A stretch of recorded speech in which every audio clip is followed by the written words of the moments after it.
जीत आज तक 24/7 में आपका स्वागत है। मैं हूं आपके साथ अंकिता। चलिए बढ़ते हैं आज की ताजा तरीन खबरों की ओर। चैनल को सब्सक्राइब करें, बेल को दबाएं ताकि आने वाली नोटिफिकेशन आप तक पहुंच सके। माननीय लक्ष्मीपुर युवा विधायक श्री युक्कड़ पवित्रा समनोना महोदय ने पटांकी पंचायत समिति द्वारा आयोजित राष्ट्रीय सूर्य भाग 2024 देवमाली उत्सव में भाग लिया। इस सांस्कृतिक कार्यक्रम से स्थानीय कलाकारों ने जिला, राज्य, राष्ट्रीय एवं अंतर्राष्ट्रीय स्तर पर अपनी छुपी हुई कलात्मक प्रतिभा को कैसे सामने लाया जाए और पटांगी ब्लॉक के लिए अधिक से अधिक पदक कैसे लाए जाए, इस पर अपनी पुस्तिकाएं दी और प्रतियोगिता एवं स्थानीय कलाकारों को प्रोत्साहित किया।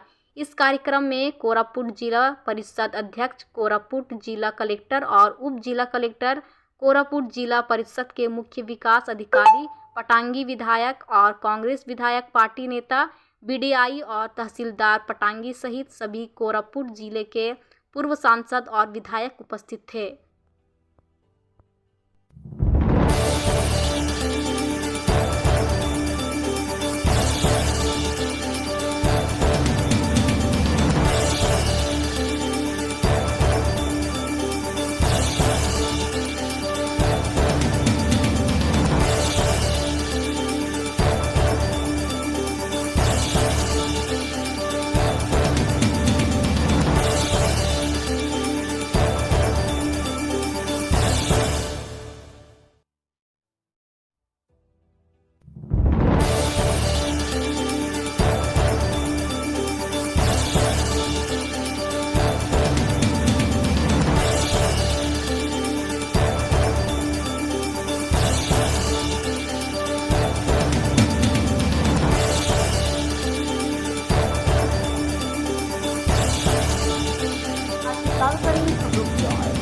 चैनल को सब्सक्राइब करें, बेल को दबाएं ताकि आने वाली नोटिफिकेशन